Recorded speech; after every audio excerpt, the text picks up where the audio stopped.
Ligando. Um beijo. Um beijo. Bem, bom dia a cada um, a cada uma que acordou cedo para acompanhar a nossa conversa Genealogia da Peste com o querido amigo, pesquisador, estudioso, Marcelo Reis de Mello.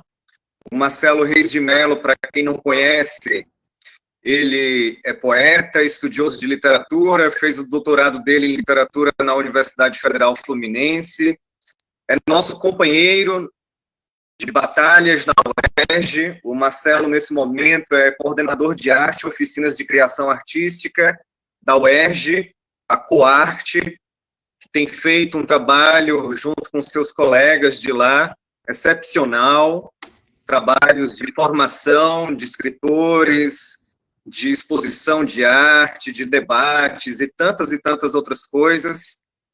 Quem ainda não conheceu a Coarte, chega junto, ali pertinho do restaurante universitário, às vezes alguns estudantes, mas...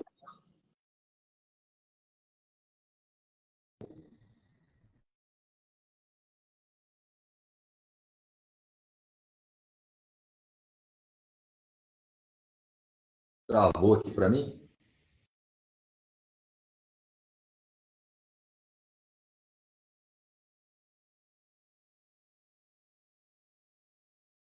Davi?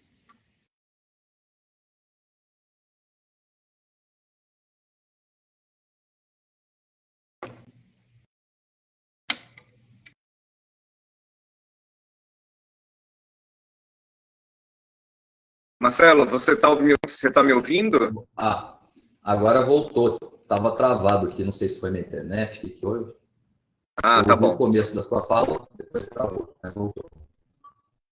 Então, eu estava dizendo que você é coordenador de arte, oficinas de criação da UERJ, a Coarte, Sim. que tem feito um trabalho muito legal de criação, de oficinas de criação, de poesia, de debates, lançamentos de livros, exposição de arte.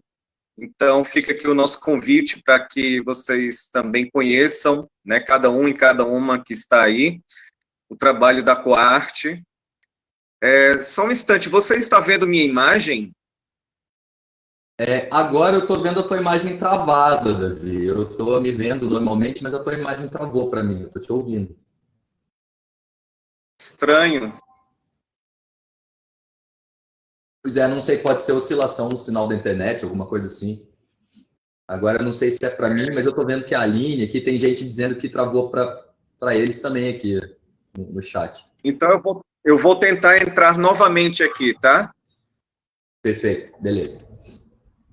Aguardo aqui.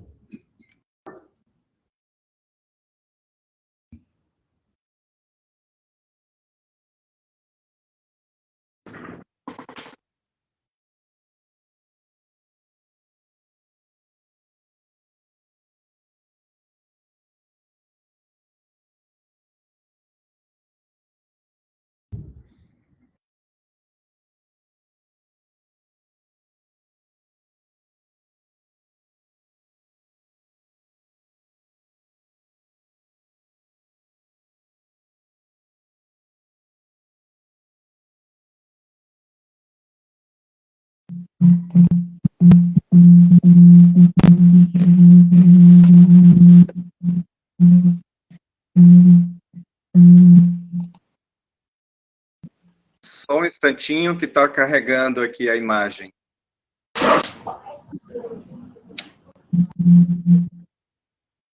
Só um instantinho que está carregando aqui a imagem. Só um instantinho que está carregando aqui a imagem. Oi?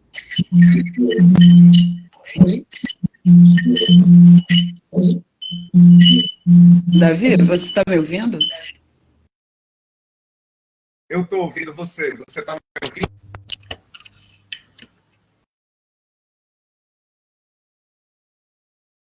Gente, agora estava aparecendo um filme do Tarkovsky aqui, uns fantasmas aparecendo aqui, solares.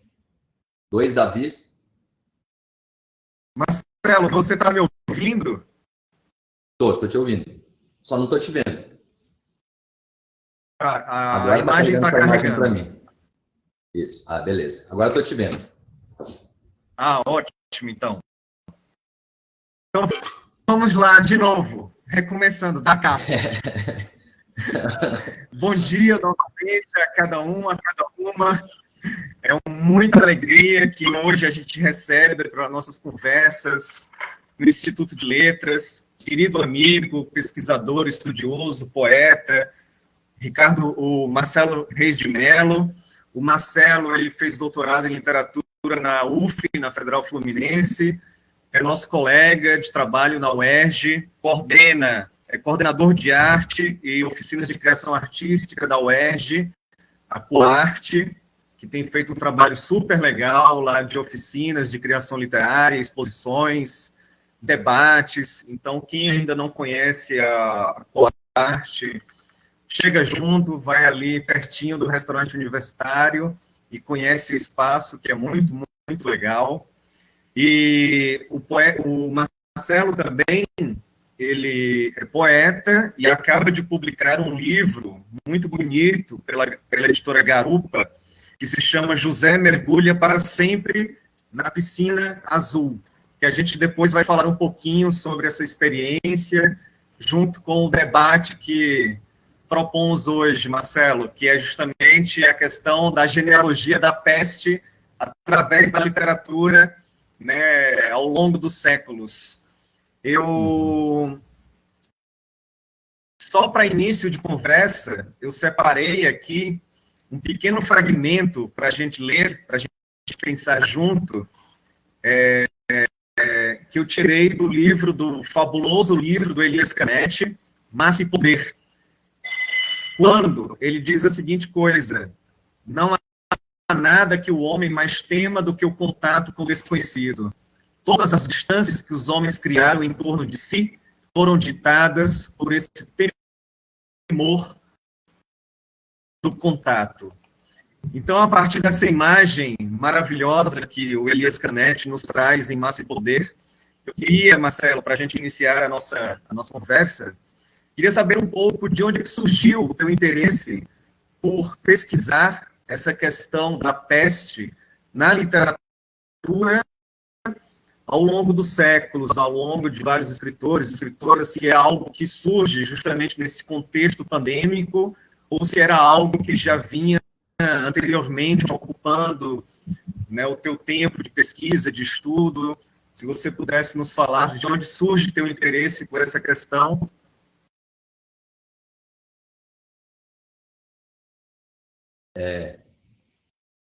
Agora travou seu áudio de novo aqui. Beleza. Davi, primeiro quero te agradecer ao Instituto de Letras, agradecer a você pelo convite. Para mim é um grande prazer estar podendo falar com você e com a galera que está acompanhando aqui.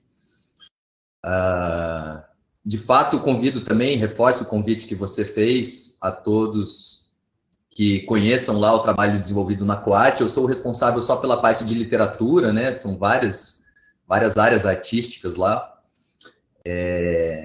E eu acho que essa é uma dimensão importante da universidade pública, né? Essa dimensão extensionista, que de algum modo também faz com que a universidade não se feche só para a pesquisa acadêmica, né? Se abra também às demandas comunitárias, ao que está acontecendo no entorno, as pessoas que não têm possibilidade de entrar efetivamente, formalmente, nos cursos que a universidade oferece. Então, fica aqui meu convite. E um abraço para os meus colegas da Coarte e para todo mundo também do Instituto de Letras. Eu comecei a me dedicar mais a essa pesquisa sobre a relação entre a literatura e as pandemias ao longo da história há pouco tempo. De fato, foi alguma coisa que eu comecei a fazer logo no início da quarentena, quando ainda existia pouco material. Agora tem muita gente, inclusive cursos, né? Eu recebi uma mensagem lá do Gustavo, nosso colega lá da UFMG, falando que está tendo um ciclo também lá de discussões lá na UFMG agora sobre esse assunto. Inclusive, um dos textos que eu escrevi no início dessa quarentena, publicado no Outras Palavras, entrou na bibliografia, então eu fico feliz de ver que as coisas estão acontecendo e agora tem muito material produzido sobre isso. E esse título que você trouxe aqui, né, a genealogia da peste pela literatura, é bastante, assim, ambicioso, pretensioso, né? A gente vai falar de uma genealogia possível. Claro que não dá para abarcar tudo que envolve esse tema, ou todos os textos publicados, né, que estão relacionados a essa questão, mas, de fato, é evidente que, desde que existe agrupamento humano, existem doenças infecto-contagiosas que provocam catástrofes de menor ou maior proporção.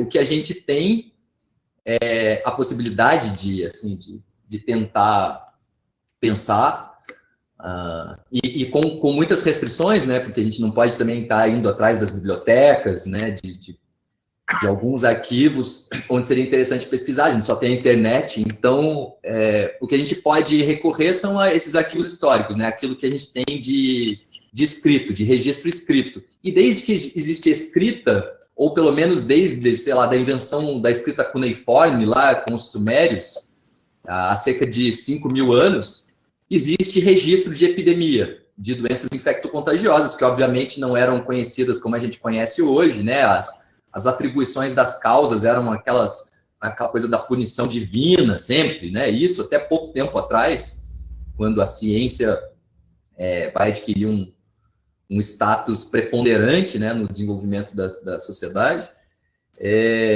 Mas entre os mesopotâmios já existem muitos e muitos relatos e lugares onde a gente pode encontrar pestes, né? O que eu, naquela entrevista que eu cedi para Outras Palavras, né, lá para o Tibumbo, aquele podcast do Outras Palavras, eu optei por fazer, foi começar ali na Alta Idade Média, né? Ou seja, na Península Itálica, o que talvez seja interessante para você, né? Com os textos ali, a partir daquela imaginação do inferno dantesco e o desdobramento desse inferno no mundo medieval, nos textos lá do Boccaccio e do Petrarca, né? Porque o Decameron, as histórias do Decameron se desenrolam no surto da peste negra, e o Petrarca, grande poeta, Francisco Petrarca, ele inclusive perde a sua amada, a sua musa, Laura, para a peste. Então, assim, a gente pode fazer muitas articulações, né? Isso lá em Virgílio já tem relatos da peste, né? A gente já tem relatos da peste, inclusive antes, no Banquete, por exemplo, que é um grande simpósio sobre o amor, mas lá já aparece também a Diotima de Mantineia, que o Sócrates descreve como alguém que teria previsto e adiado o advento da peste de Atenas, né? Que aconteceu no século anterior à escrita do Banquete. Então, assim, a história das epidemias, ela acompanha a história da escrita e a história da literatura, evidentemente. Sim. Interessante isso que você fala, porque a gente, além desse paradigma, que é importantíssimo da gente pensar em torno da Idade Média, da questão da peste negra na Idade Média, que foi retratada pelo Boccaccio e por tantos outros, você toca num ponto fundamental, que é justamente das narrativas originárias, das ditas narrativas de comunidades originárias, né, que a gente pode pensar no caso, por exemplo, de Caim e Abel na Bíblia, da própria fundação de Roma, né, o sacrifício que ocorre, né, entre os irmãos, o fratricídio, para pensar que essa questão do contato e do contágio, ela está muito presente nessas narrativas ditas de comunidades originárias que fundam uma comunidade a partir da violência, né, a partir do contato e do contágio, ou seja, de corpos que ainda não eram atravessados por leis que circunscreviam o seu espaço diante da presença do outro. Então, essas narrativas são interessantíssimas para que a gente pense o desdobramento de tudo isso depois, né, na Idade Média, e assim por diante. né? Então, uma ótima lembrança sua. Eu acho que vale muito a pena sempre dar um passo atrás, né? Também para que a gente possa compreender uma série de questões, né, em torno dessa problemática da peste, né? Não apenas colocada por uma literatura, né, ficcional, mas por outros relatos históricos também. Sem dúvida.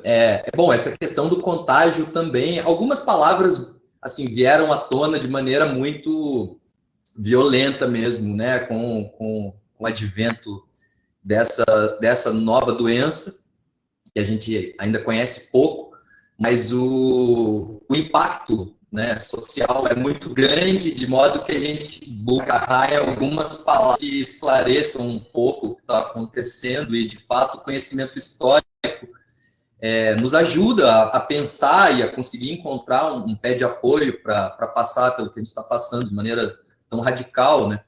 É muito brutal, sim, principalmente para quem está respeitando assim, ao máximo, né, o isolamento social. Então, o efeito emocional é muito grande. E, de fato, essa questão do contágio tem sido pensada e repensada, claro que há bastante tempo, mas com essa coisa do coronavírus, por exemplo, tem um livro interessante que eu li também logo no início da quarentena, que saiu daquele coletivo Xuan, que é um coletivo chinês, anarquista e tal, que saiu por aquela coleção Baderna, que também publicou o Hacking Bay, né?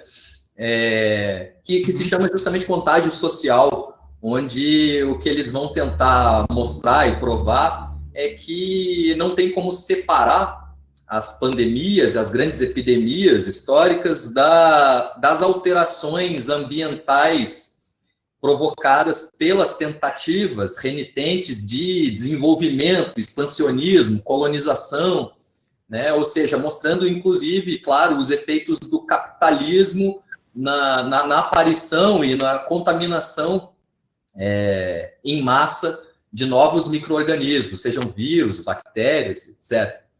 Né? Ou seja, essa questão do contato, claro, se a comunidade é pequena, ainda é passível de contaminação, mas aquilo fica mais ou menos controlado. No caso da peste negra foi isso. Né? No caso da peste negra, o bacilo responsável pela peste negra, que a gente depois batizou de Yersinia pestis, em homenagem ao descobridor desse bacilo, ele era endêmico, né? Essa doença causada por esse troço era endêmica ali da região da Ásia Central. E com os projetos expansionistas, depois, óbvio, trouxeram para a Itália, ali para a Península Itálica, e dali partiu para todos os portos que havia, né? Então... Sim. E você toca na questão do Decameron, do Boccaccio, né? Esses 10 personagens durante 10 dias que contam a cada dia uma novela para um companheiro, uma companheira dentro desse palácio, todos eles, né, muito bem servidos pelos seus serviçais. E tem algumas pessoas que comparam esse contexto do Decameron com o que a gente vive hoje, como se agora estivéssemos também dentro dessa perspectiva de restarmos dentro de casa, dentro de nossa comodidade, e assim a gente teria mais tempo para ler livros, para produzir, etc. Mas é importante que a gente não perca de vista também que é justamente essa situação pandêmica, que não é apenas uma situação de cunho, né, da medicina, biológico, mas também político, porque tem todo um estado de pandemia criado pelas políticas, não apenas catastróficas, né, no nosso país, mas em várias partes do mundo. E aí a questão da ecologia, como você bem coloca, ela é fundamental, porque não é à toa que justamente nesse momento que uma doença mata por asfixia, é também um momento no qual a Amazônia sofre queimadas, né, intensas. Apenas 12% de sua área total tem ainda uma certa proteção. Então, é importante que a gente pense nessa crise, né, catastrófica em relação à ecologia, justamente por políticas, né, econômicas que assolam cada vez mais a nossa relação no mundo, e pensarmos também que o contexto não é tão bem assim, se comparado com aquele, né, ocorrido na Idade Média, e especificamente dentro daquele contexto do Decameron, porque o que a gente tem visto é que esse momento também tem revelado o tamanho do fosso da desigualdade que existe no nosso país, né? Ontem eu estava lendo uma pesquisa na Itália que existia essa espécie de pensamento, de projeção de que neste momento os italianos estariam em suas casas lendo mais, comprando mais livros, justamente pela impossibilidade de saírem. E foi feita uma pesquisa dizendo que as pessoas cada vez leem menos e compram menos livros. Então, a gente, né, é importante ler um pouco criticamente tudo o que tem ocorrido, para que a gente também não romantize, né, essas questões que sendo colocadas e que são, né, completamente repletas de contradições e de violência, e que existirão muitas perdas, né, daqui para frente. Claro, sem dúvida. Não, a gente não pode glamourizar a literatura e nem esquecer que, de fato, a gente poder estar aqui conversando, tendo equipamento tecnológico adequado, e ainda assim com ruídos, né? Quer dizer, a gente ainda tem um estado geral de precariedade desse tipo de comunicação, a gente está se adaptando, né? Isso não funciona perfeitamente nem para quem pode ter um notebook ou um celular de última geração. Mas o que fica escancarado é justamente o modo diferenciado com que a gente tem de enfrentar essa crise, ou essas diversas crises, nas diferentes camadas sociais, cara. Isso assim, é gritante. E que bom que isso está ficando claro, apesar de ser horrível ver isso, né? Essas vísceras sociais de fora, mas a gente precisa ver para poder também ajudar enfim, a combater essa desigualdade, né? Inclusive, tem um dos livros, Davi, que eu sei que você ouviu lá, entrevista que eu não falei, e depois eu me liguei que foi um erro terrível ter deixado de fora, porque eu não lembrava desse livro. É um livro pouco conhecido, chamado A Descoberta do Frio, do Oswaldo de Camargo. Vai aparecer espelhado aí, né? Mas chama A Descoberta do Frio. E o Oswaldo de Camargo é um escritor negro, também pouco conhecido, pouco comentado. Mas essa novela, A Descoberta do Frio, é muito interessante para pensar essa relação entre literatura e epidemia, né? Porque a gente tem, sei lá, outros eventos ficcionais que ficcionalizam epidemias, né? O grande best-seller no mundo, o grande best-seller desse momento é A Peste do Camus, né? Todo mundo fala, em todos os lugares onde a gente vai falar de literatura e pandemia, a gente vai falar desse livro do Camus. Mas eu queria lembrar desse livrinho aqui do Oswaldo de Camargo, que é um livro onde ele fala também de uma espécie de peste, e essa peste é o frio. Só que esse frio, ele só é sentido pelos negros, pela população negra do Brasil, né? Claro que isso é uma metáfora para a existência do racismo, que só é percebida por alguns negros, no começo por um negro, e depois alguns negros, depois agrupamentos de negros, e depois isso vai se tornando um movimento mais perceptível. Esse livro é muito interessante, eu deixo ele como recomendação de leitura para quem está nos assistindo. Eu comprei, acho que ali naquele shopping chão ali do metrô da Carioca, acho que deve ter sido, sei lá, 3 ou 4 reais o livro. Sabe, eu não conhecia o Oswaldo de Camargo, depois eu fiquei sabendo que ele era um escritor importante, que ele era um poeta importante. Tem um outro livro dele aqui, que me emprestou o Vinícius, que é O Estranho, é um livro de poemas, é um bom poeta também, o Oswaldo de Camargo. E eu separei aqui um trechinho para ler para vocês. Posso ler? Maravilha. Claro, por favor. Tá. Beleza. Então ele fala assim, já um pouco mais da metade para o final do livro. A doença é o frio. Um frio que faz o coitado entrar no ridículo de se cobrir de flanelas, bonés, peles. O queixo treme de se ouvir de longe, a vítima não consegue falar, dos olhos descem lágrimas, mas, padre, dentro é que está a miséria. O infeliz vira um campo de batalha onde a desgraça dá vivas à sua completa vitória. Parece que o seu pensamento, o único possível no momento é este. Meu Deus, se eu fosse branco, eu lutaria contra essa desgraça. Sou um micróbio preto, vou desaparecer. E some, definitivamente. Os jornais, que eu saiba, não trazem o suicídio de nenhum deles. Não há notícia de morte, nem fotografias anunciando que fugiu o menino, ou o senhor, ou a senhora tal. Some-se. Então, eu acho que bonito, né? Muito bem escrito, é muito pungente, é uma história curta, mas é muito pungente e ela é uma boa articulação, eu acho, para a gente pensar. Você falou da asfixia logo depois do contágio, né? Tem essas palavras-chave que a gente está usando aqui.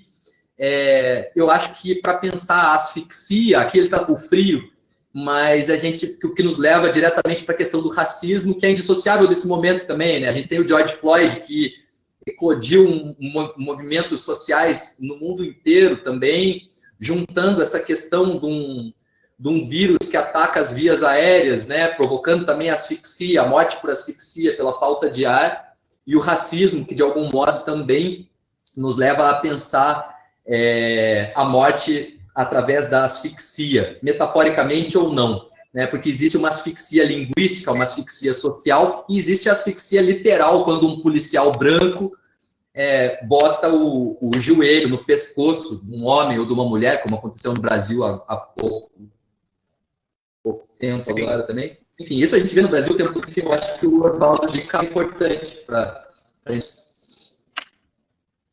Você toca aí em algumas questões fundamentais. Neste momento que a gente tem vivido, nesse estado de pandemia, também é o momento onde essas questões desse racismo estrutural e estruturante, né, se a gente pensar aí nas reflexões de vários teóricos que têm colocado essa problemática, como Silvio Almeida, no livro Racismo Estrutural, e tantos outros, Franz Fanon, Achille Mbembe, e tantos outros, revela, entre outras coisas, que as pessoas que estão na rua, elas não estão na rua apesar da pandemia, mas elas estão na rua justamente por causa do estado de pandemia, inclusive político, né? Porque quem é que está movimentando a economia neste momento?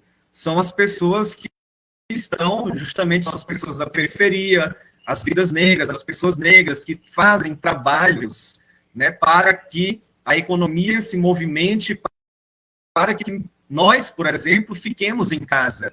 Então, isso também é muito revelador do quadro, né, a estrutura do quadro social, econômico, que a gente vive em nosso país. E essa questão que você traz, né, lendo esse trecho da questão da metáfora, né, como ela precisa ser pensada, né, ela precisa ser também desativada. Naquela entrevista que você fez, né, recentemente, você falou de um livro muito importante da Susan Sontag, né, que é justamente a doença como metáfora. E neste livro da Susan Sontag, ela escreve a seguinte coisa: a doença é o lado sombrio da vida, uma espécie de cidadania mais onerosa. Todas as pessoas vivas têm dupla cidadania, uma no reino da saúde e outra no reino da doença. Embora todos prefiram usar somente o bom passaporte, mais cedo ou mais tarde, cada um de nós é obrigado, pelo curto período, a identificar-se como cidadão do outro país. O que tenciono descrever não é uma imigração real para o reino dos doentes, e o que seja lá viver, mas as fantasias punitivas ou sentimentais forjadas em torno dessa situação. Não a verdadeira geografia, mas os estereótipos do caráter nacional. Não pretendo abordar a doença física em si, mas o uso da doença como um símbolo ou metáfora. Meu ponto de vista é que a doença não é uma metáfora. e que a maneira mais honesta de encará-la e a mais saudável de ficar doente é aquela que esteja mais depurada de pensamentos metafóricos. Isso aqui é algo importantíssimo, porque a gente desativa a dor do outro também a partir da metáfora, né? Então, a gente precisa lidar, né, com uma certa solidariedade diante do real de vidas que estão sendo massacradas nesse momento também, né? Se a gente pensa, por exemplo, na questão do luto, né? As pessoas, nesse momento, nós não estamos fazendo luto diante das pessoas, nossos entes queridos que morrem pela doença, porque não podemos ir aos velórios, não podemos ir aos cemitérios, não podemos velar o corpo, tocar o corpo do nosso ente querido. Isso significa também a impossibilidade de testemunhar uma vida que nos é muito cara, a vida do outro, né? Então, eu acho que esse livro da Susan Sontag, recomendo para que todos leiam, Doença como Metáfora, que ela publicou em 78, e que é extremamente atual. E para que a gente não glorifique a literatura, como você bem falou, Marcelo, quais seriam os livros na literatura brasileira, por exemplo, que tem movimentado esses pontos de insurgência aí nessa genealogia da peste através da literatura? Vamos lá. Em primeiro lugar, eu endosso aqui a tua recomendação da Susan Sontag, que também tem sido uma das autoras aí que felizmente tem sido recuperadas e revistas, relidas, que está vendendo bastante também agora, nesse momento. A Companhia das Letras publicou esse livro, A Doença como Metáfora, junto com outro livro que ela publicou depois, que são 2 pequenos livros, são ensaios, né, da Susan Sontag, e esse segundo se chama AIDS e Suas Metáforas, está publicado junto com Doença como Metáfora, porque no Doença como Metáfora ela está, de algum modo, implicada na narrativa, já que ela descobre que tem um câncer, é um câncer grave. Ela se recupera da doença, mas naquele momento ela achava que poderia não se recuperar, escreve esse livro assim, num sofrimento muito grande, o que é interessante porque bota a gente para pensar também no câncer como uma doença pandêmica também, né? Quer dizer, é a doença talvez do nosso tempo, o câncer, e o câncer ele não encontra um lugar assim na literatura ou no imaginário poético para dar vazão assim, a uma determinada imagem da doença. Ou seja, até hoje a gente pensa na pessoa com câncer e a gente não vê nenhum tipo de glória nisso. Não é bonito ter câncer, né? E eu digo isso porque ela vai comparar o câncer, por exemplo, com a tuberculose, que foi uma doença gravíssima, uma pandemia horrorosa até o começo do século XX, e que, ao contrário, era uma espécie de doença de artistas, né? Você estava falando das vias aéreas, a tuberculose também é uma doença que ataca os pulmões, né? Então é interessante, inclusive, ir vendo esses lugares, né? Esses acontecimentos, essas coincidências ou não, ao longo da história. E aí a Susan Sontag vai falar isso. Porra, a tuberculose, inclusive, gerou moda, né? O Chopin, o pianista, com aquele aspecto pálido, branquinho, magro, de tísico dele, lançou moda. As pessoas imitavam aquele aspecto, porque aquilo era era ser artista, era parecer daquele jeito, né? Então, isso é uma coisa horrível, porque para os doentes, né, essa metaforização, de algum modo, tira a possibilidade dele encontrar a sua cidadania na doença, né, dele adoecer, Sim. Mas mantendo tipo, a sua saúde emocional ao máximo, né? Então, de fato, a metáfora ela é sempre ambígua, é um lugar difícil, né? Porque mesmo nesse ensaio, a Susan Sontag tem que recorrer a determinadas metáforas para explicar alguns fenômenos, né? Alguns sintomas e tal, sociais ou da doença. Então, é uma coisa complicada. Na literatura, por exemplo, dentro desse prospecto da tuberculose, a gente tem infinitas referências, né? Quantos dos nossos poetas, dos nossos escritores não tiveram tuberculose? Nelson Rodrigues também teve tuberculose mais recentemente, né? Mas a geração romântica, os caras morriam com 20, 23 anos, de tuberculose, né? Porque, claro, conviviam mais naquele ambiente boêmio, se expunham mais à doença e tal, né? E ali existia um tabu de linguagem muito grande em torno dessa doença, né? Como depois, na década de 80, a Susan Sontag estava em Nova York ali, na década de 80, quando a AIDS vem com tudo, né? Na era pré-coquetel, onde você pegar o resultado soro positivo era praticamente um atestado de morte. Então, a Susan Sontag viu aquilo, ela andava muito nesse ciclo também de artistas e tal, e tinha muitos amigos que contraíram o vírus, e aí ela escreve esse segundo livro, AIDS e suas metáforas, e aí o que é interessante, eu acho que é mais preciso, assim, a gente entender com a Susan Sontag, é que a linguagem também é uma espécie de vírus, tem um comportamento viral, né? A gente sabe disso, a gente é da geração dos vírus cibernéticos, né? Mas é importante recuperar a Susan Sontag nessa dimensão do que o que a gente fala, ou o modo como que a gente representa as doenças, também é absolutamente fundamental, porque as doenças são aquilo que a gente diz que elas são, né? Por isso que a gente fica tão perdido quando aparece um vírus novo. A gente fica vendo atrás de conceitos, de formas de aprender o que significa esse vírus agora. Escutando os infectologistas, escutando quem está na linha de frente, mas também escutando os nossos filósofos, nossos sociólogos, os nossos poetas, atrás de respostas, de alguma coisa que nos dê o conforto de encontrar palavras para descrever o que está acontecendo, né, Davi? A linguagem, isso é importantíssimo. A linguagem é um vírus, né?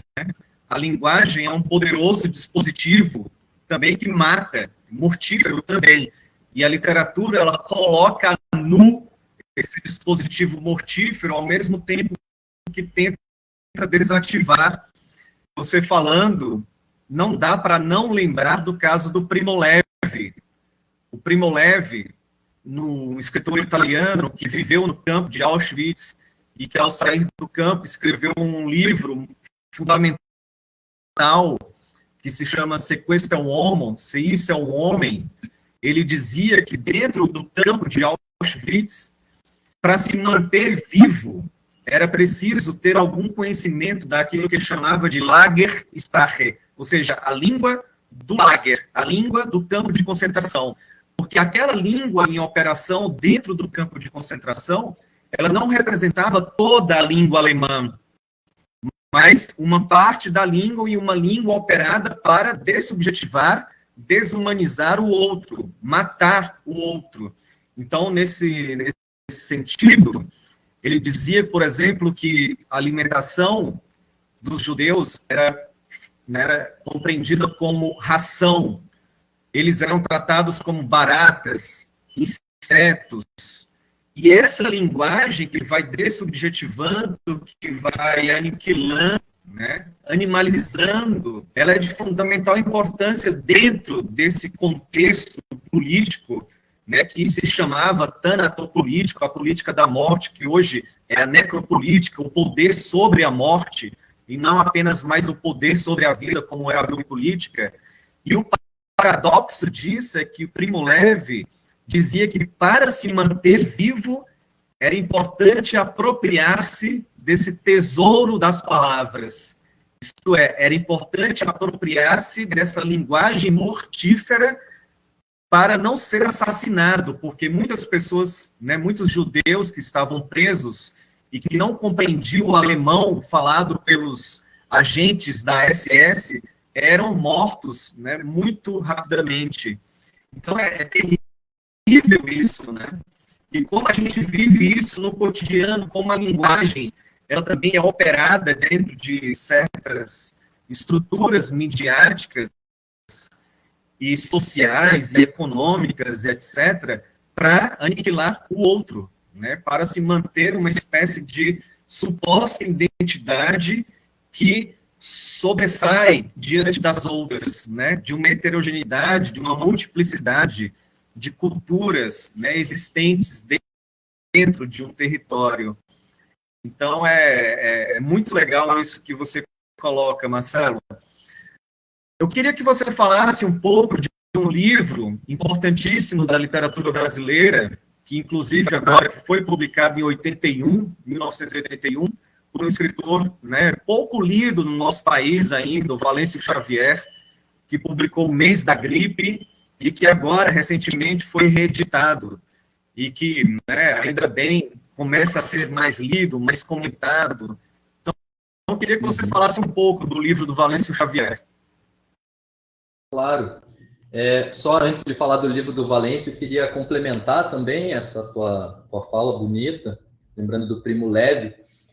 Eu tenho pensado bastante também, diante desse paradigma da asfixia que a gente vive, do poeta de língua alemã, Paul Celan, que perdeu os pais nos campos de extermínio nazistas também, a mãe com tiro e o pai que morreu de tifo, que inclusive foi uma outra doença epidêmica em vários lugares,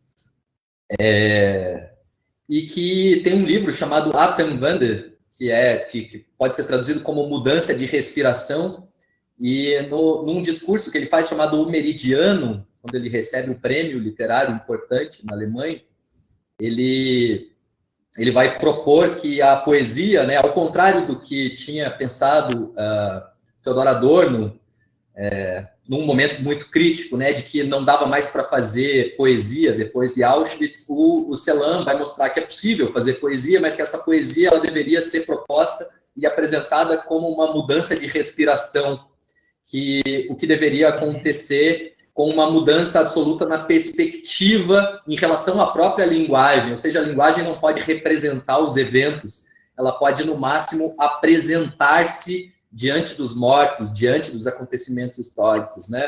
De uma maneira generosa e nunca ornamental. É algo difícil de ser explicado e de ser compreendido, nem sei se entendi a totalidade do que isso significa para o Celan, mas é alguma coisa muito bonita e que eu acho que ajuda a oxigenar para a gente a importância da poesia, a importância da literatura, mesmo diante de catástrofes naturais, onde a gente está usando tanto a linguagem biomédica, todo mundo escutando infectologistas, epidemiologistas e tal, que é uma linguagem opressiva também, porque justamente a doença ela fica restrita a determinadas conceitualizações muito biológicas, como se o nosso papel no mundo fosse a sobrevivência e não a vida, né? E não a experiência da vida total que a literatura nos ajuda a experimentar, né? Então, e a construir. Então, acho que isso é importante. Sobre essa acho que fala, David. Tem uma, antes da gente entrar no Valêncio Xavier, quando você fala Isso. sobre essa questão colocada pelo Paul Celan, pela questão do Paul Celan, tem uma narrativa, tem um relato muito interessante que a gente poderia pensar nisso, nessa questão que você bem coloca, através do poeta, e a poesia como é importante para desativar esses lugares imóveis, rígidos. A filha do psicanalista Jacques Lacan, num certo momento, ela faz uma entrevista com as pessoas que foram acompanhadas pelo Lacan durante anos. E uma dessas entrevistadas era uma senhora alemã, que contou um caso muito interessante, muito singular.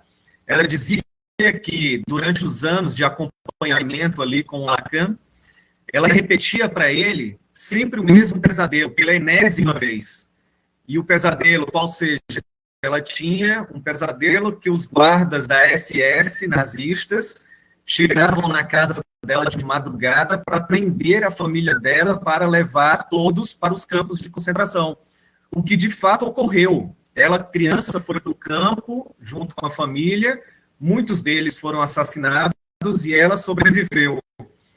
E nesse relato que ela conta, né, já pela enésima vez para o Lacan, ela sempre destaca um significante que é mortífero para ela, que é justamente o significante Gestapo, isto é, né, a política de extermínio da polícia nazista dentro do campo de concentração.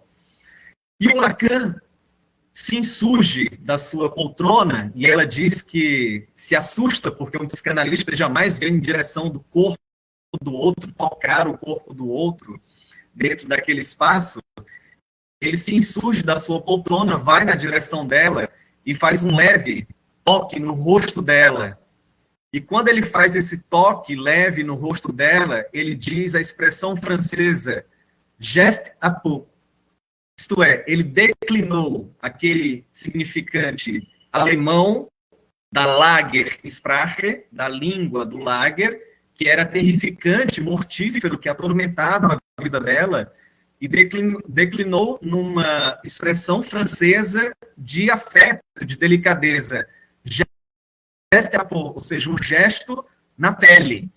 E ela diz que depois daquele gesto dele, do Lacan, ela nunca mais teve aquele pesadelo que atormentava a existência dela, porque ela mudou, ela projetou, ela colocou em outro lugar aquela experiência mortífera. Então, eu acho que os poetas, eles sabem justamente dar, né, ressignificar com muita potência a linguagem.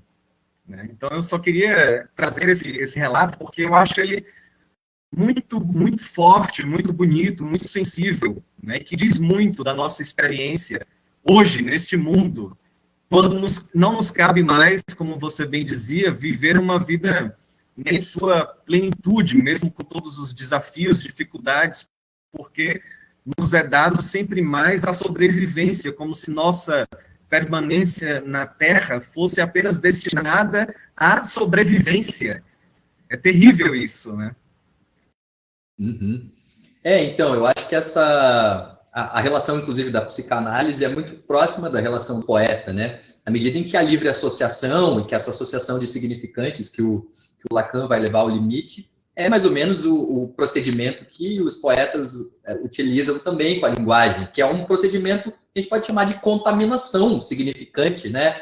Quer dizer, o jogo analógico ele tem a ver com uma espécie de percepção de como as palavras podem se contaminar de outro modo, de um modo que torne a língua mais viva, né? Porque os significados eles são estabilizações dentro do sistema linguístico que arregimentam o nosso modo de perceber o que a gente vive.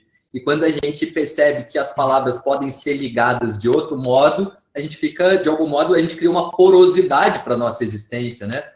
Quer dizer, a gente não fica tão refém de significados que foram dados por outras pessoas, a gente é capaz de criar. E isso é uma coisa linda que o Valêncio Xavier vai conseguir fazer nesse livro O Mês da Gripe, né, que é uma novela curta, que a gente pode chamar de novela, mas ela é mais uma graphic novel, né? Ela é mais um romance gráfico do que qualquer outra coisa. Eu acho excepcional, é o que eu mais recomendo, assim, e parece que vai ser reeditado, ou já foi reeditado, e ainda bem, porque é um livro sensacional, onde o Valêncio Xavier, que é um escritor que nasceu em São Paulo, mas que passou a vida em Curitiba, dá para dizer que é um autor curitibano. Eu, pelo menos, gosto de dizer que ele é curitibano, porque eu sou curitibano também. É bom que tenha bons curitibanos, né? Não só esse pessoal da Lava Jato. E o Valêncio, ele faz uma coisa muito legal, cara, que é um recorte assim, de diversos tipos de texto e imagem, recortes de jornal, depoimentos, todo tipo de coisa sobre a gripe espanhola, que é conhecida como a pandemia esquecida, porque a gripe espanhola aconteceu enquanto estava acabando ainda a Primeira Guerra, de modo que os escritores da época eles estavam muito mais preocupados em falar dos efeitos da guerra do que dos efeitos da doença, embora a doença tenha matado mais gente no mundo do que a própria guerra. E no Brasil, inclusive, o efeito foi bastante nefasto, assim, principalmente no Rio de Janeiro, com a chegada de um navio chamado Demerara, que levou ali para o Porto do Rio a doença e morreram cerca de 15 mil pessoas na cidade do Rio de Janeiro, àquela altura, em 1918. A grande influenza, né, a gripe espanhola, passou rápido pelo Rio, mas deixou 15 mil mortos, o que era bastante, porque o Rio de Janeiro, àquela altura, não contava nem com 1 milhão de habitantes, de modo que o percentual é grande. E esse mesmo navio veio para o Porto de Paranaguá em seguida e trouxe a gripe espanhola para o Paraná. E é a partir daí que o Valêncio começa a costurar a sua novela, né, misturando ficção e realidade a partir dos textos e coisas que ele encontrou nos arquivos sobre a doença. Então, isso é muito interessante, que, inclusive, nos traz uma proposta de trabalho, né? Eu acho interessante, eu propus isso para os os alunos que tiveram comigo numa oficina recente da Coart, e foi bem legal, assim, quer dizer, as pessoas buscando também falar desse momento presente a partir de coisas de narrativas que já existem, pegando coisas aqui e ali e fazendo uma remontagem, né? Que é criar uma narrativa própria, pessoal, mas ao mesmo tempo pública e de interesse coletivo sobre o que está acontecendo. Isso é um modo de apropriação também, ainda que seja uma linguagem imprópria, né? Porque ela não pode ser propriedade de ninguém, mas ela traz a possibilidade de a gente pensar propriamente, né, de maneira individual, esse evento terrível pelo que a gente está passando. Então, acho que essa novela ou esse romance gráfico do Valêncio Xavier é extremamente interessante, e ele é um autor subvalorizado, pode ser um bom começo para estudar a obra. Você, o Léo Davino, os professores que estão aí do Instituto de Letras, saberão muito mais e de maneira mais profunda do que eu desenvolver isso, ou pensar a obra do Valêncio, mas acho que seria interessante. Acho que é um bom começo. E, de fato, ainda bem que você lembra dessa obra. Fica como sugestão nossa também aqui. Sim. Esse livro, que o Valêncio publicou em 81, foi anos depois, reeditado pela Companhia das Letras, e agora foi novamente editado por uma editora de Curitiba, a Arte e Letra, né, acabou de sair. Recomendo muito, porque esse livro montagem, né, como você estava falando, que são esses recortes, esse corte e cola que remonta a história dessa pandemia esquecida, né, que era conhecida como a pandemia esquecida, tem para que tenham noção de como operava o Valêncio Xavier. Eu vou ler aqui uma pagininha, Marcelo, que é uma página muito interessante, que logo no início ele coloca o seguinte fragmento, o seguinte recorte: no jardim do hospício tinha umas pereiras, brancos os pés, pintados de cal. Não adiantava, lugar úmido, sempre cheio de lesmas. O louco comia pera com lesma, ficava horas mastigando fruta e bicho, olhando com aqueles olhos. Então, nesse primeiro fragmento, a gente lê uma espécie de descrição do lugar. Depois ele coloca um cartão postal da imagem do hospício, com uma legenda em torno de alguém que enviou um cartão postal para a pessoa ali internada. Logo abaixo, ele coloca um outro fragmento, que diz a seguinte coisa: como medida preventiva, estão suspensas as visitas aos doentes internados no hospício Nossa Senhora da Luz. Toda e qualquer informação ao respeito dos mesmos deverá ser dada pela senhora irmã superiora e pelos médicos do estabelecimento nas horas habituais de visita. Curitiba, 29 de outubro de 1918, o diretor, Dr. Lemos. Então, aí a gente já lê um recorte, né, de um decreto do diretor do hospital. Logo abaixo, nós lemos um poema que é de um suposto narrador do livro, que vai contando, que vai montando esses fragmentos. O poema diz: no monte de Vênus, parca loura penugem, como um pelo de pêssego, margeando os lábios rubros do amor, fenda, virgem para mim, adivinhada por mim. E logo abaixo ele coloca um último fragmento desta página que diz: muita gente ficou com o juízo abalado por causa da febre forte dias e dias. Mesmo muito tempo depois da gripe, encontrava-se gente que nunca mais recuperou a razão para o resto da vida. Dona Lúcia, 1976. Isto é, um relato, né, pós-experiência de Dona Lúcia, que esteve internada naquele hospício. Então, o mês de gripe, mês, né, escrito com Z, e gripe com 2 T's, ele se dá a partir dessas montagens que vão traçando aí o mundo ficcional com o mundo histórico do relato, tentando desativar também aqueles relatos históricos que colocavam essas pessoas dentro de um círculo circunscrito que era extremamente mortífero, né? Até hoje, né, os loucos são tratados como da forma como são, né, na nossa sociedade. Os loucos, as crianças, as mulheres, né? Então, recomendo muito esse livro, né, do Valêncio, e eu fiquei muito feliz quando você falou sobre ele também na entrevista lá do podcast. Eu queria que você falasse mais, Marcelo, de outros, por exemplo, poetas que você tem lido e que tratam da questão, que ressignificam a questão da pandemia ou das pestes. Olha, tem um livro que eu acho muito interessante, assim, fundamental, sobre o qual tenho falado. O Gustavo também, acho que ontem ou anteontem, lá na UFMG, ele deu uma aula que foi justamente falando do mês da gripe e desse livro, organizado pelo Ramon Nunes Melo, que é um companheiro nosso, que é poeta também e um militante das questões relacionadas à saúde das pessoas com HIV. E ele publica um livro, acho que é de 2017, se não me engano, ou 2018, talvez seja 2018, chamado Tente Entender o que Tento Dizer, que é uma frase tirada de um livro do Caio Fernando Abreu, onde ele começa a abrir a soropositividade dele, acho que eram textos publicados no jornal, tem lá esse título, e o Ramon vai publicar cerca de, se não me engano, 90 ou 92 poetas contemporâneos escrevendo sobre a questão do HIV/AIDS.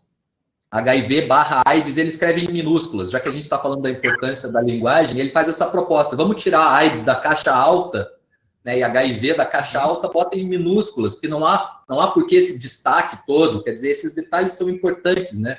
O Ramon chama atenção para isso, acho que esse livro já interessa a partir dessa discussão sobre esse uso que a gente faz. E aí ali estão tanto poetas soropositivos, como não, de diferentes gerações. Até eu tenho um poema lá, o Vitor Eringer, nosso amigo que já não está mais entre nós também, acho que foi a última publicação que eu vi dele, assim, foi a aparição de um poema, que é um poema um poema visual, esse poema do Vitor.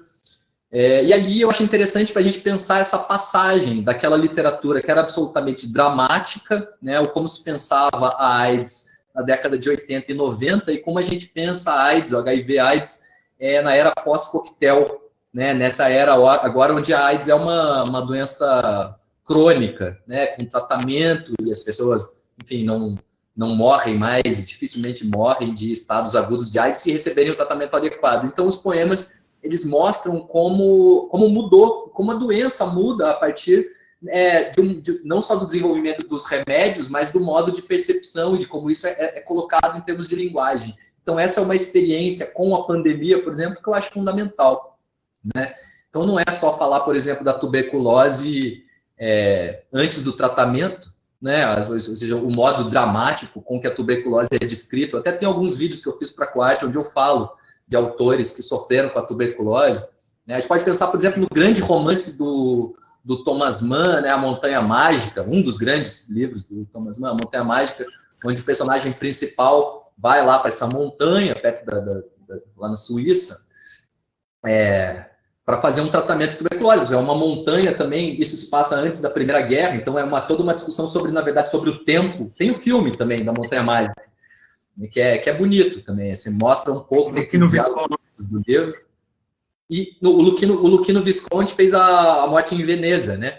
Que também é um outro livro que é atravessado pela peste, né? Que na verdade ali é a questão do cólera, se não me engano, né? Então é uma grande história de amor, uma discussão sobre a beleza e tal, que o Luchino Visconti filma. Esse sim é uma obra-prima cinematográfica, né? Quem não quiser ler o livro, não puder ler o livro, vai pelo menos ver o filme do Luchino Visconti. Mas a Montanha Mágica também, né? Que é um romance monumental muito longo.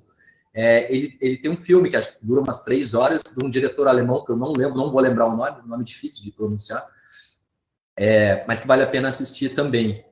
E falando do cólera, a gente tem o Gabriel Garcia Marques, também, curiosamente, também é uma história de amor, né, o amor nos tempos do cólera, Então, não é a cólera, né? É o cólera. O cólera é a doença.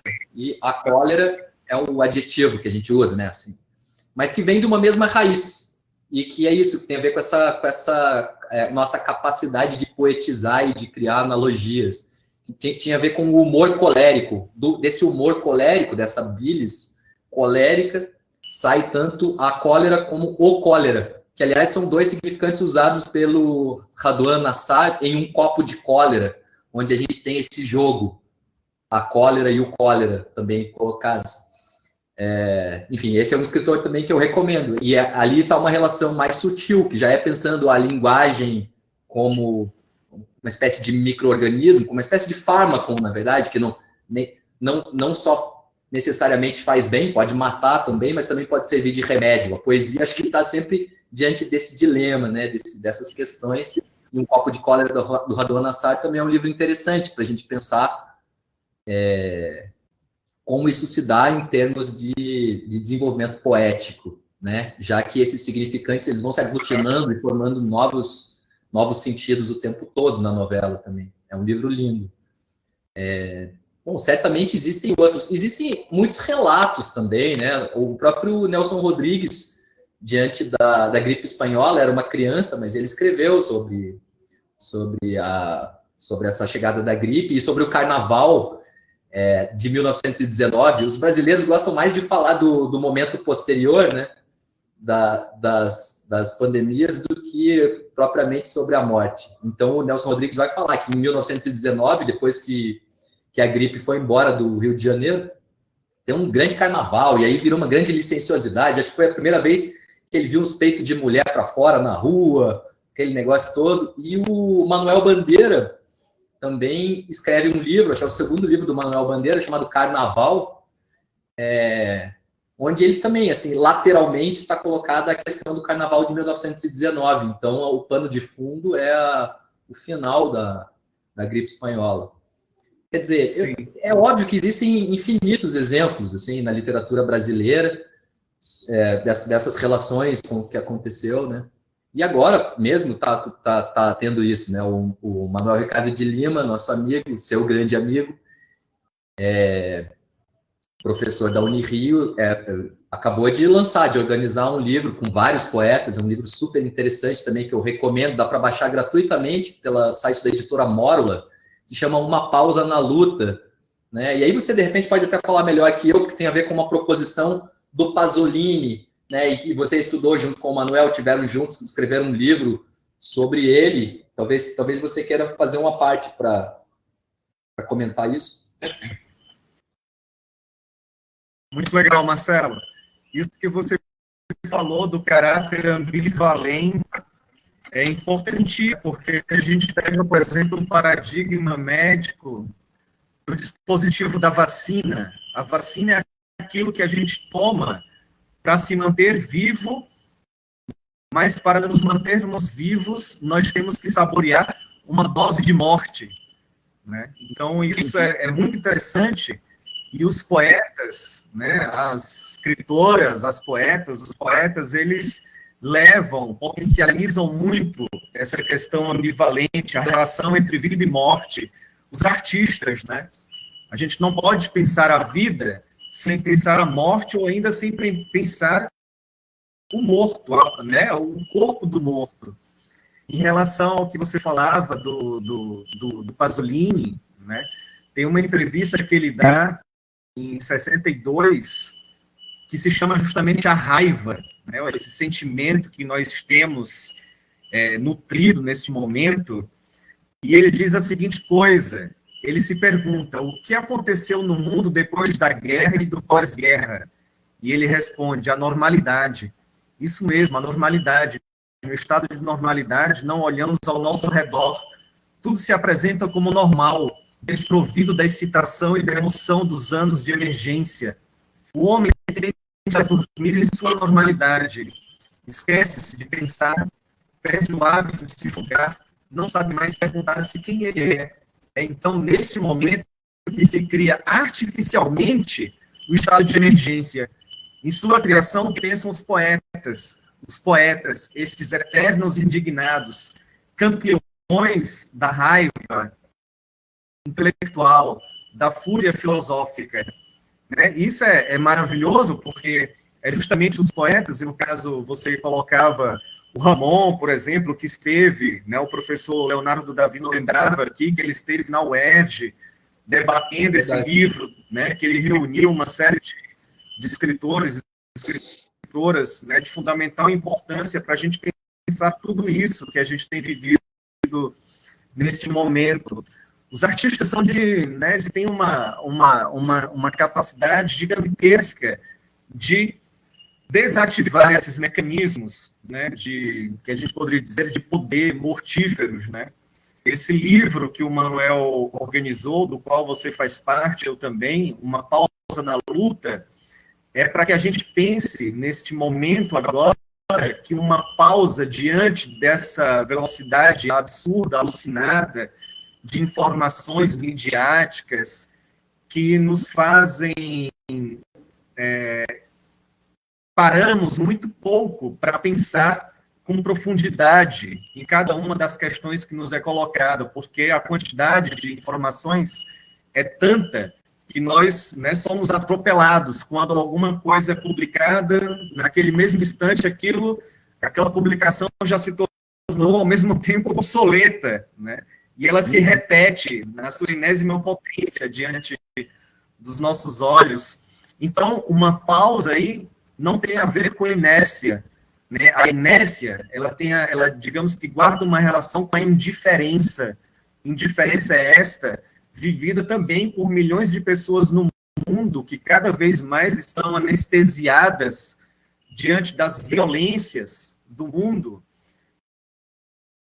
e não conseguem mais sentir a dor, né, do outro, né, porque elas se autoimunizam e, ao mesmo tempo que elas se dizem fazer parte de uma comunidade, ao mesmo tempo elas também negam essa comunidade. Então, a gente tem vivido isso todos os dias. E uma pausa na luta, como dizia o Antônio Gramsci, uma pausa significa justamente a vida do pensamento. É quando a gente coloca em operação, em movimento, a vida do pensamento. Então, a gente precisa também se deter um pouco, parar para pensar, analisar caso a caso, para que a gente também não caia nessas interpretações genéricas. Então, é interessante, já que você, né, tocou na questão da poesia, dos poetas, você que acabou de publicar José Mergulha para Sempre na Piscina Azul, esse título maravilhoso que parece que vem de uma crônica de jornal, pelo que eu pude ler. Uhum. Eu queria que você falasse um pouco, mostrasse o livro. O meu não chegou aqui em casa ainda, estou ansioso para ler. E queria que você falasse um pouco sobre a concepção dele, se ele também está muito contaminado, né, o contato e contágio com toda essa situação em que nós vivemos, nessa sociedade que a gente, né, poderia dizer também que cada vez mais se torna uma sociedade suicida, né, pela dificuldade de lidar justamente com a ideia da morte, com a dor do outro, né, cada vez mais indiferente, mas também não podemos perder de vista que há movimentos, que há casos singulares que são de extrema importância para tentar desativar essas indiferenças. Então, nós não podemos nos esquecer da importância desse momento, dos movimentos negros, das mulheres negras, né, dos grupos ditos minoritários, mas que não são, de fato, né, de forma alguma minoritários, que estão nos trazendo muitas leituras, muitas reflexões. Então, fala um pouquinho, Marcelo, do teu livro. Ficarei feliz de te ouvir. Beleza. Obrigado pela pergunta generosa, Davi. Eu quero só comentar um pouco também, pegando esse gancho que você deixou, né, de Uma Pausa na Luta, que é o título desse livro, organizado pelo Manuel, em como a gente pode encontrar na poesia, né, não assim uma oxigenação, ou uma esperança, uma salvação, nem nada disso, mas uma forma de dissidência das linguagens do poder, daquelas que nos aniquilam e nos asfixiam, né? Asfixia também é o nome de um livro lançado pelo Franco Bifo Berardi, né? Que inclusive escreveu um dos textos mais bonitos agora nesse período inicial, quando a Itália ainda estava vivendo, era o país mais afetado pelo coronavírus. Ele escreve essa crônica da psicodeflação, onde justamente há uma psicodeflação, ou seja, há uma baixa metabólica, né, da nossa vida psíquica, de modo que a gente encontra um outro tempo para pensar o que está acontecendo e tentar, de algum modo, reorganizar a luta, né? Justamente traz essa pausa na luta como um pressuposto desse momento, assim, alguma coisa que é alguma coisa positiva desse momento, é essa psicodeflação, na verdade. Quer dizer, a gente está num tempo acelerado, nesse tempo de atropelamento, né? E aí a gente é obrigado a parar e a reavaliar as coisas, né? Sem grandes otimismos, né? Mais naquela ideia do Walter Benjamin de uma organização do pessimismo do que propriamente de ser otimista. O otimismo é coisa de direita, né? Ou seja, não dá para a gente ser otimista. A nossa única crença inabalável é de que realmente os perversos que detêm o poder institucional estão ganhando de lavada, mas há a possibilidade da dissidência dentro dos discursos e da linguagem do poder. Eu acho que é para isso que a poesia está aí. É isso que ele vai defender, inclusive, nesse livro chamado Asfixia. Eu não lembro do subtítulo agora, talvez você lembre. Mas eu achei excepcional. Assim. Aliás, eu mal conhecia o Bifo antes dessa quarentena e tenho lido, porque achei um autor muito interessante. Não era alguém assim muito próximo a mim. Eu tenho gostado muito de ler o que ele escreve. Enfim. E o meu livro também, de algum modo, ele está atravessado por todo esse clima terrível instalado no nosso país e também fora dele, né, com o fim de uma era mais progressista e o começo dessa ascensão, o começo mais violento dessa ascensão fascista, né, com postos institucionais importantes, né, Estados Unidos, Brasil e vários outros países, né, a intolerância também com a imigração em vários cantos da Europa. Então, mas esse livro, que é o José Mergulha para Sempre na Piscina Azul, vai estar espelhado também, ou não sei. Ele é um livrinho pequeno, mas com poemas que eu recolhi ao longo dos últimos 3 anos, e que, enfim, a gente atravessou, eu acho que o grande signo desse livro é o fogo, porque eu não sei se vocês devem lembrar que a gente passou por grandes incêndios e assim, eu pensei que o fogo fosse uma espécie de signo paradigmático para o nosso tempo, né? Tanto no sentido destrutivo quanto nas possibilidades de criação, né? O fogo também como invocação do que ainda é possível, né? Porque a palavra poética, de algum modo, ela existe enquanto ela queima, né? Porque ela não se estabelece, ela evola, ela não se estabelece, ela não é alguma coisa que busca uma fixação, assim, né, dos seus signos. Ela é uma resistência, inclusive, a ela mesma, né? Acho que essa é a grande característica da linguagem poética, é resistir a si própria, às suas próprias formas de estabilização, né? De modo que os grandes textos literários ao longo da história são aqueles que resistiram a uma estabilização e por isso continuam sendo criticados. Quer dizer, se você escreve uma tese sobre a comédia de Dante hoje, isso é plenamente possível, porque ela não foi plenamente estabilizada, né? Ela é uma obra absolutamente porosa. Claro que não dá para comparar a Divina Comédia com nenhum livro de poesia contemporânea, nem é esse o caso, mas a poesia, de algum modo, trata dessa questão, né? E é um livro feito com carinho, com uma editora pequenininha. Você conhece a Juliana, que é a editora, que é amiga nossa também, então tem essa coisa carinhosa de ter feito um livro com esse afeto, né? É um livro, essa tiragem inicial é de 200 exemplares só, serigrafado, né? Então é um livro com uma textura especial, é um livro, assim, esses livros... Conheçam o site da Garupa, porque a Juliana tem publicado muita coisa importante. e com um capricho editorial maravilhoso. Os livros são muito bonitos, muito bem editados. Marcelo, tu poderia ler um poema do livro? Uhum. Eu estou vendo aqui que tem professores, pessoas aqui comentando no chat, né, sobre a questão indígena. Daqui a pouco Você vai eu trazer leio essa questão? para ti, porque eu já guardei isso aqui. Tá, perfeito. Vou trazer. Daqui a pouco. Beleza. Então eu vou aproveitar e vou me precipitar um pouco, mas não respondendo, só lendo. Eu vou ler um trecho, que eu acho que o poema é longo, mas um trecho do poema que eu fiz é uma espécie de crônica de um ano que eu passei muito dentro da aldeia Maracanã, junto principalmente do José Urutau Guajajara, que é um dos líderes da aldeia, da etnia Guajajara, e da Potira Cricati Guajajara, que é a esposa dele, enfim, e da turma toda que estava lá nesse ano. E se chama Aldeia Maracanã. Catuari, Catuipó, ouve-se Urutau ou Potira enquanto passam café numa cozinha improvisada desta ideia, desta aldeia, forjada em bambu, lona, palha, ao lado do antigo edifício onde Rondon, depois Darcy, fizeram ouvir os índios, como seria, em seguida, não ouvir.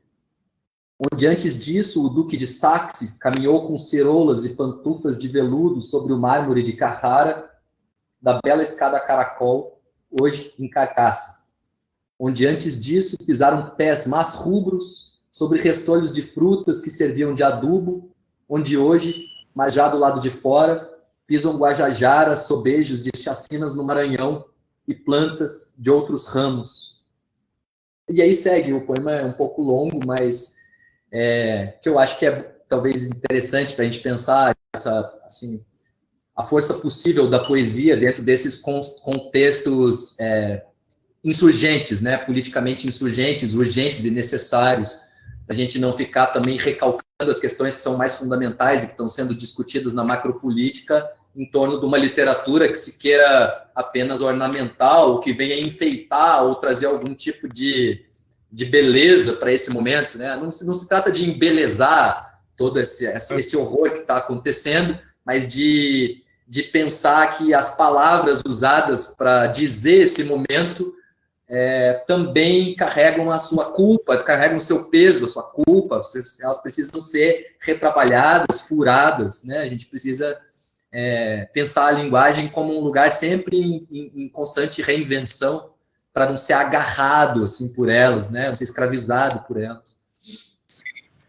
Você me faz lembrar de duas coisas. Primeiro, que todo Estado de direito ele é fundado a partir da noção de culpa, né? O direito ele funda a lei mediante a violência e mediante também a constante ameaça através da violência em relação àquilo que venha desestabilizar a ordem, né? Não à toa, o Roland Barthes dizia que toda língua é fascista, não por aquilo que ela obriga, por aquilo que ela impede de dizer, mas por aquilo que ela obriga a dizer, o caráter gregário da língua. Então, é importante isso, e a poesia, justamente, faz furo aí, né? Marcelo, eu queria trazer algumas questões colocadas aqui pela professora Elda, pelo Felipe, e quem quiser mais colocar perguntas, escreva aqui no chat que eu leio para o Marcelo. A Elda Firmo Braga, ela diz a seguinte coisa: durante a invasão dos europeus ao território hoje nomeado de continente americano, uma das armas empregadas foi a bacteriológica. Os invasores trouxeram roupas contagiadas com varíola da Europa e as distribuíram entre povos indígenas. Isso aqui aconteceu, por exemplo, também aqui no Leblon, né, com o famoso caso do matador de baleias, Carlos Leblon, né, que exterminou uma série de tribos indígenas ali que foram depois verde-negros, né, o quilombo do Leblon, que foram depois morar nas periferias do Rio de Janeiro. E depois ela diz, esta peste matou mais originários do que a soma de todos os outros métodos utilizados para massacrar esses povos. Hoje podemos fazer um paralelo histórico entre a chegada dos invasores da América e a invasão dos territórios indígenas na Amazônia brasileira. Garimpeiros, madeireiros e outros interessados em explorar essa região estão se aproximando de aldeias para intencionalmente contaminar com a Covid referidos povos. Em ambos os casos, fica evidente a disseminação de doenças como uma arma de guerra. E o Felipe diz a seguinte coisa: a contribuição da professora Elda é bastante valiosa para que possamos problematizar o que estamos ouvindo dos professores, e ao mesmo tempo para que retomemos questões-chave para refletir sobre as sucessivas ações perpetradas pelo agente colonizador. Poderíamos ainda somar ao cenário brasileiro o avanço nas terras dos povos originários realizados na Argentina e no Chile nos últimos anos. No caso argentino, a ocupação de terras patagônicas por parte de um grande conglomerado têxtil acabou gerando o caso de Santiago Maldonado em 2017, por exemplo. Com certeza, são todas questões, né, importantíssimas, e Felipe, para que nós pensemos no que ocorre hoje, né, em diversas políticas, né, que estão colocando cada vez mais os povos originários numa situação limite, né, porque estão sendo completamente massacrados, desterritorializados, né, retirados de seus lugares, e isso vai trazer uma série de consequências, né, não apenas ecológicas, mas também políticas, sociais, para o país como um todo, né? Não esqueçamos que toda essa questão também, né, dessa guerra biológica, que não é algo de hoje, é algo, né, como eles bem colocam, de bastante tempo, tem a ver e muito com a questão do espaço, né? Se a gente lembra os livros do Milton Santos, o grande geógrafo, né, brasileiro, os livros dos anos 70 e dos anos 80, Método, Espaço, Cidadão e o Espaço e tantos outros, ele já colocava uma série de questões fundamentais que hoje ganham um peso, se reatualizam no nosso presente. Daí a gente poderia se perguntar, né, então, qual é a importância da presença do passado no presente? A gente não tem como viver propriamente o nosso passado se a gente não vive propriamente o nosso presente. E essa é uma das grandes dificuldades, né, que nós encontramos no nosso dia a dia, de fazer esse confronto com o passado, com aquilo que foi obliterado por certa história, por certos estados, por certos presidentes, e assim por diante.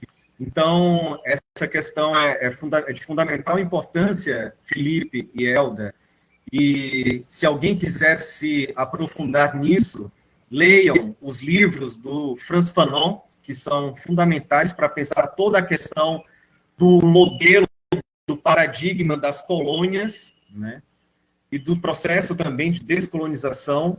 E em relação ao Chile, Felipe, não sei se você conhece um cineasta chileno interessantíssimo chamado Patrício Guzmán, que dirigiu, entre outros, o filme A Nostalgia da Luz, né, que se passa justamente na Patagônia, lugar onde a ditadura chilena jogou, enterrou milhares e milhares de pessoas, e até hoje, nesse espaço enorme, né, no planeta, que é um espaço por excelência de observação dos astros, do espaço, é também um lugar em que, cotidianamente, as arqueólogas do espaço, que são chamadas as mulheres, as mães, as esposas, e são todos os dias lá, realizando trabalhos de arqueologia para encontrar os ossos dos seus entes queridos, para que possam fazer justamente luto de uma vida vivida e para que o passado não volte novamente a acontecer, porque esse passado ele não cessa de acontecer diante de outras formas, de outras violências. Enfim, algumas questões que vocês me fizeram lembrar. E, Marcelo, se você também quiser colocar, né, outras, né, diante das colocações da Elda e do Felipe, fica vontade. Pois é, eu acho que, quer dizer, a gente também é filho das referências que a nossa educação nos possibilitou, né? E é sempre mais difícil buscar ler a história a partir da forma como ela pode ser contada por aqueles que não triunfaram, claro, né? De modo que eu mesmo fui reencontrar esse livro do Oswald de Camargo, com o qual eu praticamente comecei a minha fala aqui, depois de já ter passado assim, por toda a tradição da literatura ocidental, né? Livros considerados canônicos e tal. Então é bom a gente ter um olhar assim, bastante atento e não deixar passar esses episódios, essas narrativas contadas por pessoas, por artistas que ficaram recalcados dentro da grande narrativa histórica e tal, né? Acho que esse olhar para as individualidades, para as nuances é absolutamente fundamental, né? E é uma das tarefas da crítica, é uma das principais atribuições de um professor, acho que é ter esse cuidado, né? No modo de olhar para a história e no modo de olhar para os seus pares, para os seus alunos, né? Então, assim, acho que todas as questões que vocês trazem são fundamentais. Eu não sou um indigenista, nem estou tão próximo assim das questões indígenas, mas tenho lido, como posso também, alguns autores, pensadores indígenas, né? Desde o Davi Copenau Yanomami, que escreveu A Queda do Céu, que é um livro monumental e que para mim tem uma importância dentro do que a gente pode chamar de literatura, pensando a literatura sempre em expansão, né? Não fechada dentro de pequenos módulos conceituais, como um dos livros mais importantes da literatura brasileira dos últimos tempos, né? Ainda que seja uma narrativa sobre o que passa nesses povos, sobre o que significa ser Yanomami, né? Sobre o que significa o fim do mundo para os Yanomami. Como disse o Oliveira de Castro, os indígenas são especialistas em fim do mundo, né? Então, enquanto a gente se apavora, os povos indígenas, eles têm muitas experiências sobre o fim do mundo, sobre a queda do céu, né? O adiamento do fim do mundo, a forma de contar a história como um modo de adiar o fim do mundo, que é algo que o Ailton Krenak tem trazido nas suas falas, nos seus textos.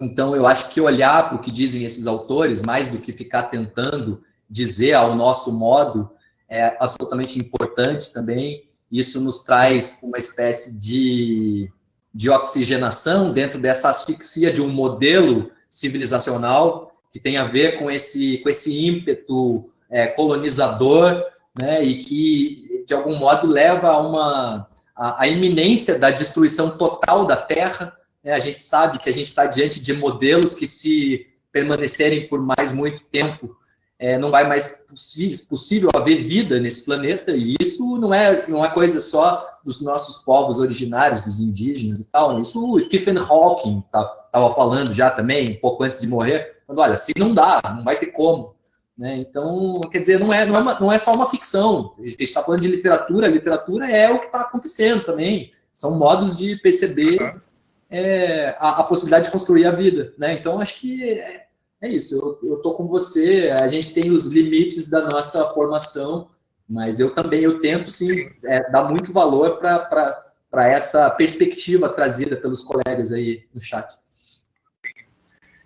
Isso que você coloca, a gente não pode perder de vista, porque quando a gente pensa na educação e no nosso papel, né, enquanto educadores, professores, professoras, a gente pensa sempre na questão da emancipação dos sujeitos, né, diante das violências, da máquina mortífera do Estado, mas a gente não pode perder de vista também, não termos cuidado com o discurso anti-Estado, porque é através do Estado que também atuamos, né?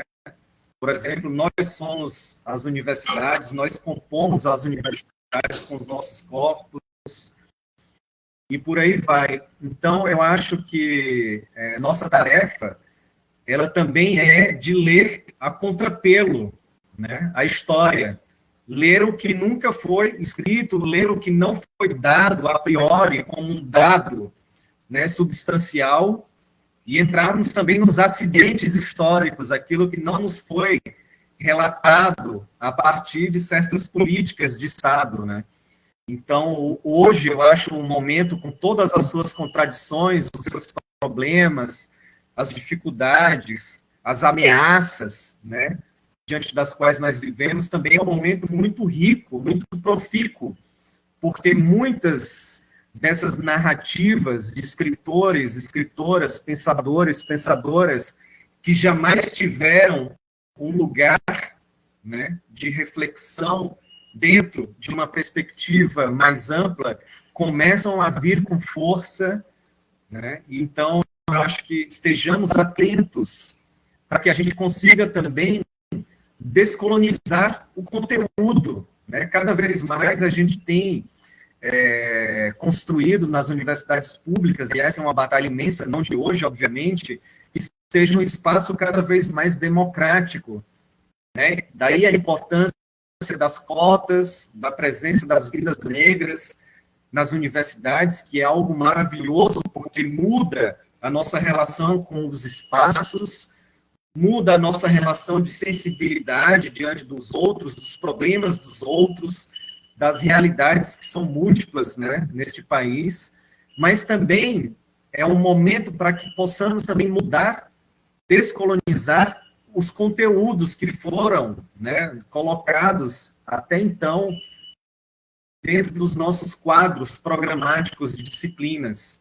Então, eu acho também que é um momento muito feliz, que cada vez mais temos acesso, temos lido, né, aquilo que até então não tinha legibilidade, né, que estava até então ininteligível.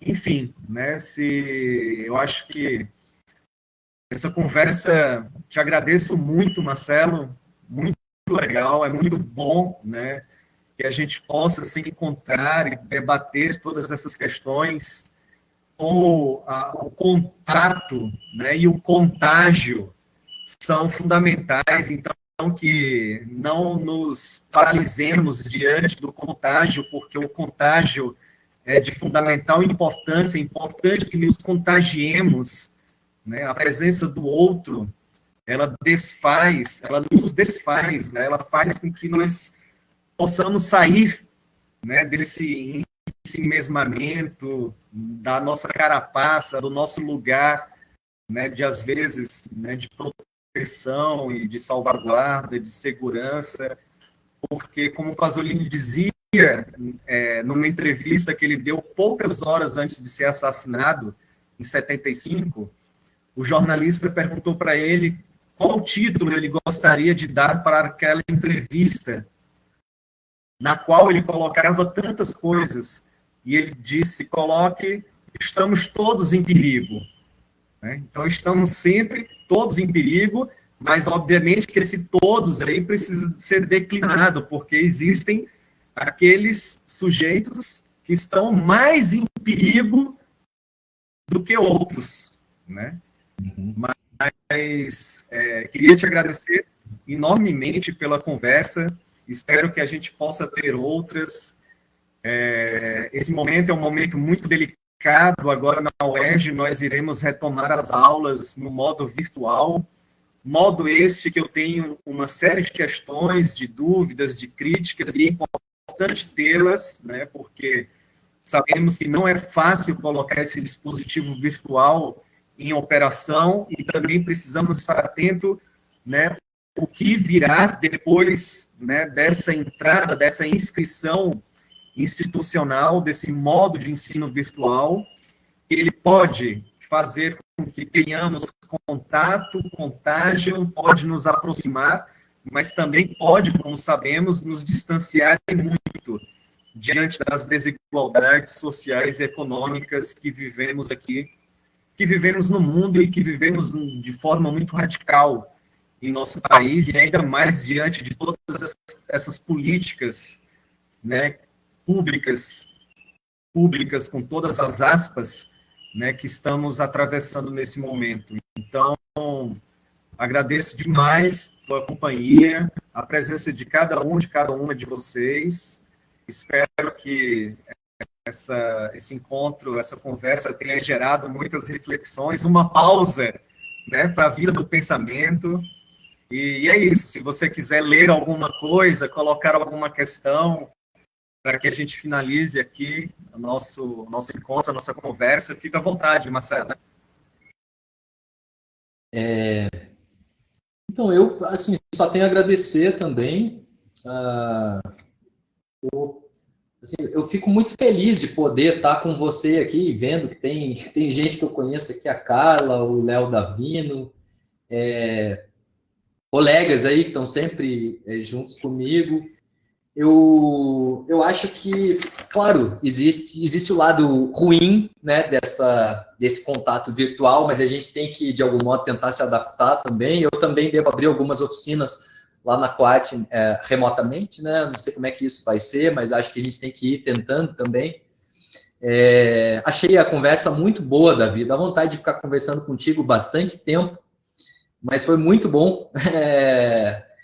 Como é agradável ver os amigos, né? Assim, a gente já tinha se falado ali, digitando coisa, mas ver e falar aqui é mais legal.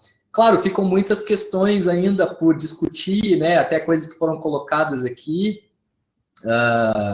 Eu me boto à disposição também, caso alguém queira me procurar para conversar, continuar essa conversa depois. Fico à sua disposição também para eventuais contatos futuros, caso você queira também continuar essa conversa ou propor alguma outra coisa. Espero que a gente continue trabalhando junto. Acho que essa aproximação do Centro Cultural da UERJ com o Instituto de Letras é fundamental. Quero trabalhar para estreitar essas relações. Acho que tem muitas coisas que a gente pode fazer juntos, né? E mais uma vez, convido todo mundo para conhecer o trabalho desenvolvido pela Coat. Procura lá no Instagram, Coat UERJ, dá uma olhada. A gente deve abrir algumas oficinas de curta duração em breve. Tem uma última questão aqui. Como expandir discussões sobre direito à literatura no momento em que direitos básicos como moradia, alimentação, segurança e preservação da vida estão sendo cada vez mais violados? Bom, é isso. É uma questão delicada, né? Mas elas não são questões excludentes, né? É claro que a pessoa com fome, né? A Carolina, a Maria de Jesus já falava isso, né? Quer dizer, tá chovendo, não tem comida, vou ter que sair com a minha filha, talvez não consiga nada. Diante desse cenário, como discutir a literatura, né? Por outro lado, a literatura também nos faz pensar essa realidade de outros modos. Se não existisse a Carolina, por exemplo, o nosso mundo seria mais pobre, né? A gente não está dizendo que dá para comer literatura, mas a literatura faz com que a gente perceba uma dimensão da vida que só as políticas de bem-estar social talvez não nos façam perceber, né? Aquilo que a gente estava falando da diferença entre uma sobrevivência e a possibilidade de uma vida a ser construída, né? De significados a serem encontrados mais adiante, né? De um mundo que não está dado só pelas políticas institucionais, né? Então, é claro que a gente percebe os nossos privilégios e o que significa estar discutindo literatura aqui. Como a gente já disse, a gente não está glorificando a literatura e nem acha que ela pode resolver nada. Não tem salvador da pátria, não vai ser o presidente da República e muito menos vai ser a literatura. Por outro lado, é preciso que haja um presidente da República nas atuais estruturas do Brasil, republicanas do Brasil, assim como a literatura é absolutamente necessária para que a gente perceba o mundo através de uma linguagem que não se resume ao discurso político ou ao discurso médico, ou ao discurso publicitário, ou ao discurso jornalístico. É preciso furar as palavras, e eu acho que a poesia, a literatura, de algum modo, ela percebe que existem buracos ali. Tem um livro que eu traduzi de um escritor mexicano chamado Luiz Felipe Fabre, chamado Leyendo Agujeros, que poderia ser traduzido como Lendo Buracos. Acho que é desses buracos que a gente tentou falar um pouco aqui, né, Davi? Sim, com certeza. E é importante também lembrar, Natália, que a questão do direito à cultura é um direito garantido pela Constituição. Então, não é algo que deveríamos ter esse direito também, além de tantos outros, como a moradia, a renda, a educação, etc. Lembremos que antes da Constituição de 88, nós não tínhamos o SUS, nós tínhamos o INPS, e apenas as pessoas que tinham direito à saúde eram as pessoas que tinham a carteira assinada. E com a Constituição de 88, a saúde se torna um direito universal, né? Então, não apenas aqueles que têm um trabalho formal, mas todos têm o direito à saúde. E não por acaso o SUS tem sido e deve ser muito, né, respeitado, vangloriado, porque exerce um papel social e sanitário de fundamental importância nessa nossa sociedade completamente desigual, mas também estejamos atentos que, neste momento, espero estar equivocado, diante de uma crise que vai nos abrir até o fundo do poço econômica, o SUS também está sendo muito respeitado, mas ele pode também sofrer duros ataques pela recessão econômica. Então, defendamos o SUS porque é um direito, assim como também defendamos o direito à cultura, às culturas, melhor dizendo, né, declinando no plural. Então, isso é muito importante que o Marcelo fala. E, enfim, muito legal que estão dizendo aqui, Marcelo, que muitos likes no Facebook, as pessoas gostaram muito da conversa. Ressalto também, já falando de poesia, que nosso colega Leonardo Davino, cotidianamente no seu Instagram, lê, eu acho que às 5 horas da tarde, né, tem lido poemas, canções, pensando numa série de questões, assim como vários outros colegas do Instituto de Letras, têm realizado todos os dias encontros debatendo, né, as questões mais variadas da linguística, da literatura, e, enfim, então acompanhem os canais do Instituto de Letras. Agradeço demais a diretora Janaína, a vice, a Naira, que tem possibilitado e tem feito muitos esforços para que nós possamos nos encontrar e tentar diminuir, amenizar essa distância. Enfim, então, meu muito obrigado, Marcelo. Foi um prazer grande conversar contigo sobre essas questões, né? Estou curiosíssimo para ler o teu livro, espero que os Correios o entreguem logo, né? E é isso, nos mantemos em contato, fiquem bem, se cuidem, cuidem dos outros, pois nesse momento também estamos, né, tendo a possibilidade de exercer uma liberdade que está para além da liberdade que até então dizíamos ter, que era muito mais uma liberdade voltada para si mesma, autônoma, né, individualista.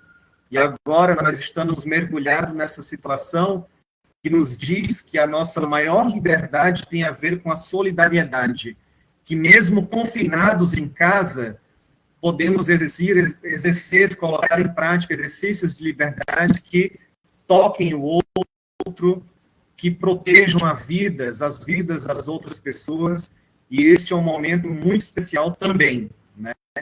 Então é isso.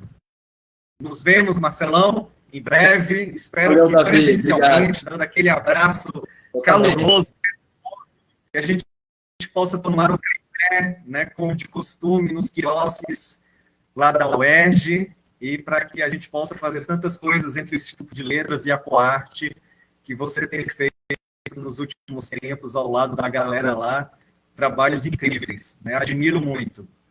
Obrigadíssimo, e até uma próxima para todos. Muito obrigado. Valeu, Davi. Beijão para vocês. Obrigado, gente. Tchau, gente. Até mais.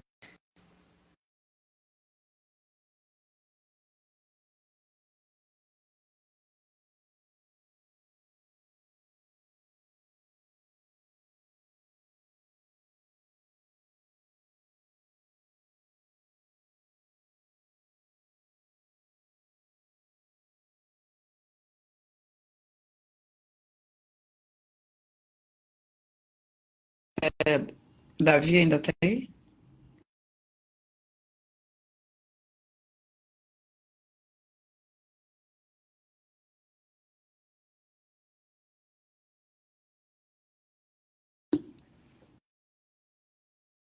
Não, é porque no Face ainda não acabou.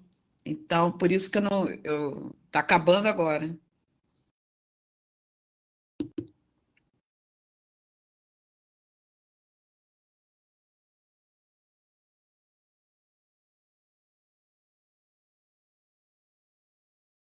Tá? Obrigada, Elda. Obrigada, Aline. Obrigada, Bruna, por terem vindo aí. Obrigada, Elda, também. Eu vou fechar, tá, gente?